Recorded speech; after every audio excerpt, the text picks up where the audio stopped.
Assalamualaikum warahmatullahi wabarakatuh. Perkenalkan, nama saya Sulfa Rafika Cahyani, mahasiswa dari Universitas Nahdlatul Ulama Program Studi PGSD.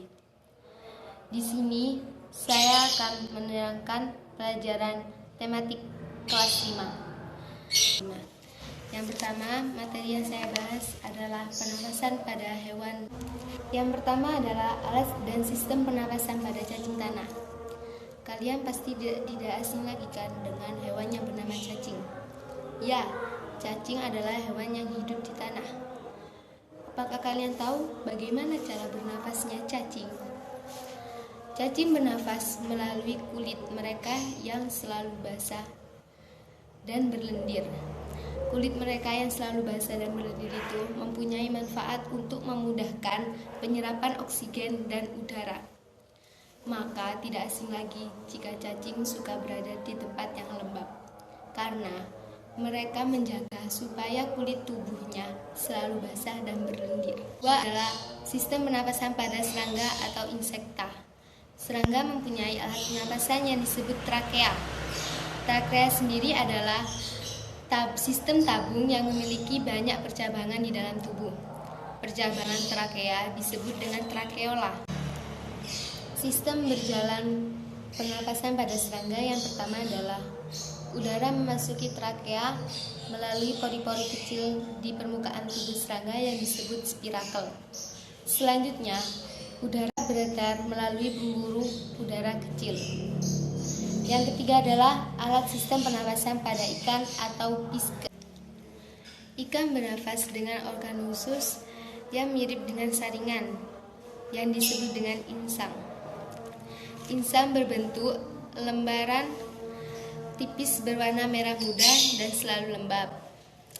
Insang dilindungi oleh selaput atau rangka yang disebut dengan tutup insang atau operkulum. Insang bukan hanya berfungsi untuk pernapasan ikan juga. Insang juga berfungsi sebagai alat pengeluaran garam-garam atau sebagai penyaring makanan. Yang keempat adalah alat sistem pernapasan pada hewan amfibi. Contohnya adalah katak.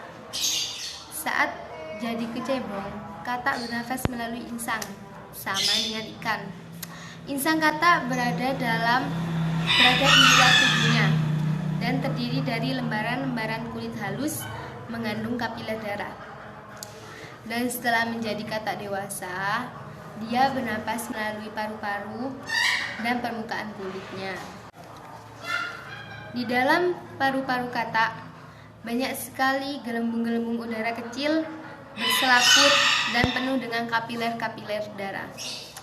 Selain itu, permukaan kulit katak selalu basah agar memudahkan penyerapan oksigen dari udara. Yang kelima adalah sistem pernapasan pada reptil. Contohnya adalah ular. Ular sendiri bernapas menggunakan paru-paru.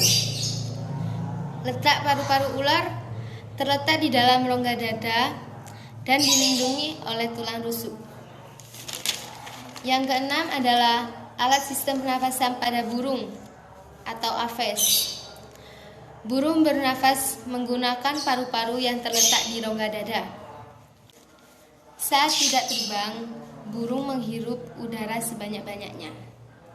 Dan pada saat dia terbang, dia tidak menghirup udara, melainkan dia menghembuskan udara tersebut ke kantong udara ke paru-paru, yang fungsinya sebagai tempat penyimpanan udara. Yang ketujuh adalah alat dan sistem pernapasan pada mamalia. Ini alat sistem pernapasan pada hewan yang terakhir ya. Contohnya mamalia ialah, saya beri contoh kuda. Kuda bernafas melalui hidung, pangkal tenggorokan, batang tenggorokan, dan paru-paru. Sedangkan pada mamalia air, contohnya adalah ikan paus. Ikan paus hidungnya dilengkapi dengan katup. Saat muncul ke permukaan, air katup terbuka dan menghirup oksigen. Jadi, saat ikan paus ada di permukaan, kan pasti ada air yang keluar dari punggungnya. Nah, itu air katup terbuka, dan pada saat itu ikan paus menghirup oksigen. Saya rasa cukup sampai di sini penjelasan materi tentang pernapasan pada hewan. Kurang lebihnya saya minta maaf. Wassalamualaikum warahmatullahi wabarakatuh.